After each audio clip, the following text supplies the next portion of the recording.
Yeah. Thank you, Your Excellency, and I would like to unlock on the risk component as well. Yeah, let me say that your president represents Africa so well on the global scale. If you listen to him in Paris, we're there together in Paris, where we are talking about the need to reform the global financial architecture. It's not just, you can have a seat around the table. It's not your seat around the table that matters. It's your voice. It's the fact that your voice is respected, your perspectives are taken into consideration, and their priorities are directed to what's important to you. And I think I want to thank the President for doing so well for us in Paris. And Patrick, you were there, and we saw what the President did there. Now, I want to make 3 points with regard to the question for... first is, we have to put our monies where our mouths are. The African Development Bank, together with the Global Center on Adaptation, we have a program that's called Youth Adapt. And Patrick and I, at the COP27, with my team, we actually have been financing this. We put in $4 million, Mr. President, into this, supporting ideas and businesses of young people. Yeah, basically seed financing. And eventually, if those businesses then work, then they are able to get a little bit more financing. Eventually, they get a growth capital to grow their businesses. We've done now, I think, 33 businesses in 19 countries. And I can tell you that those businesses, they've increased their profit by 200%. 20% of them are expanding their business into other parts of Africa. And one thing I'd like to say here, Mr. President, is that from the African Development Bank and from the Global Center on Adaptation, we are determined to do exactly what you say, is take it to scale. Put our monies there.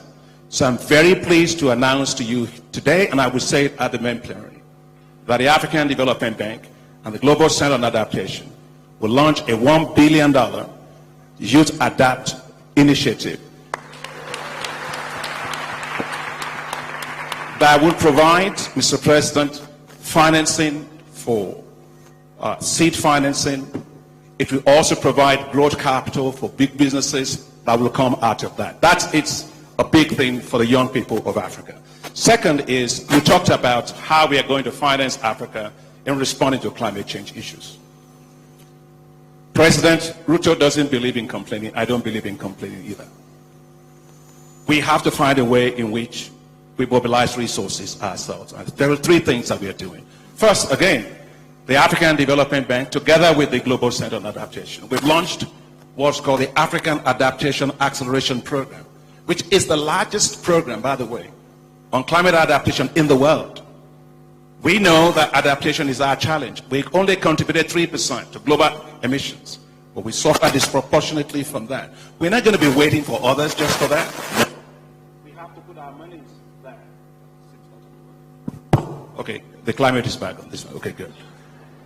And so this particular AAAP, we call it, African Adaptation Acceleration Program, is to mobilize $25 billion to support adaptation in Africa, to support building resilience into infrastructure, which Mr. President talked about, whether it's water, whether it's housing, whether it's energy, and so on, and also supporting young businesses in terms of green businesses that can create a lot of green jobs for us.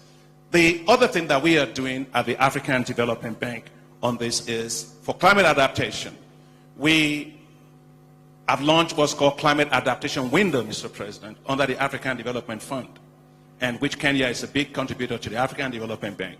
And this is to now has $429 million that will support us to provide 20 million farmers with access to crop insurance and livestock insurance. Another 20 million farmers to have access to climate resilient agricultural technologies to build their resilience.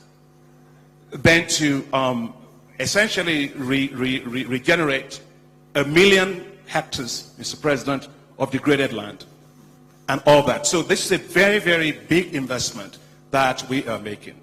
And finally, I want to say something about You know, as a kid, I know your mother, you were selling things as a kid. I was selling things also as a kid.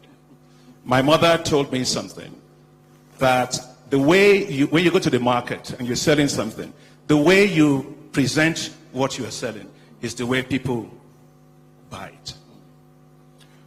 What I'm saying by that is this. Africa has the biggest carbon lungs in the world, which is the Congo Basin. Bigger than Amazon.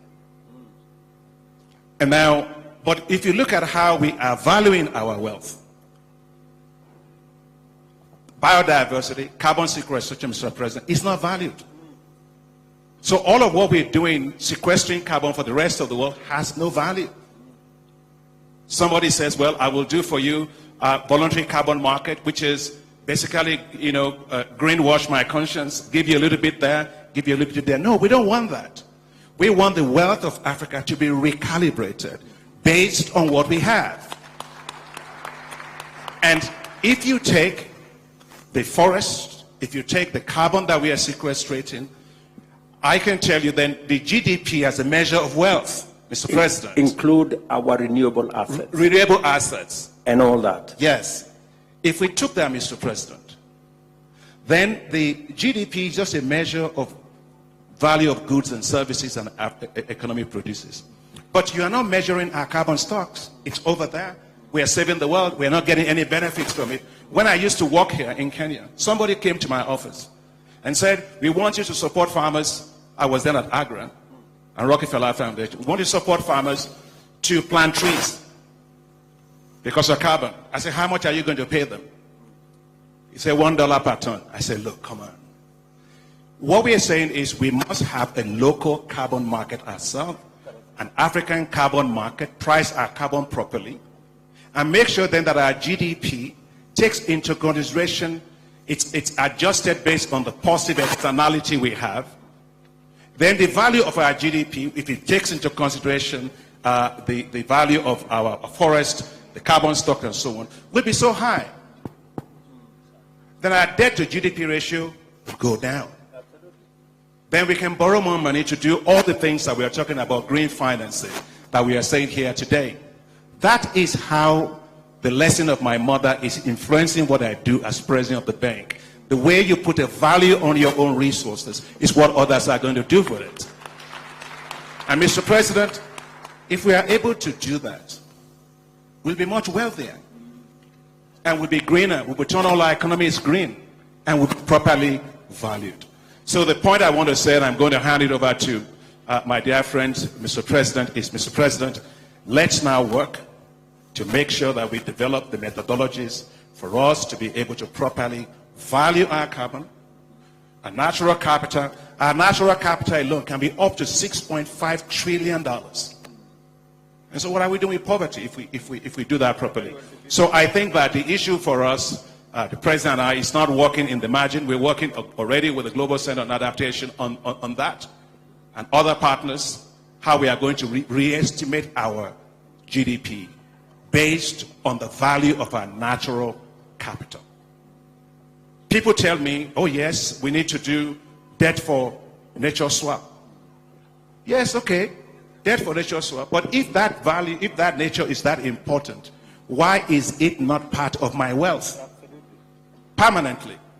And so if there's something, Mr. President, I think we should really take up for our continent that would transform our continent from just depending a little bit here, a little bit there.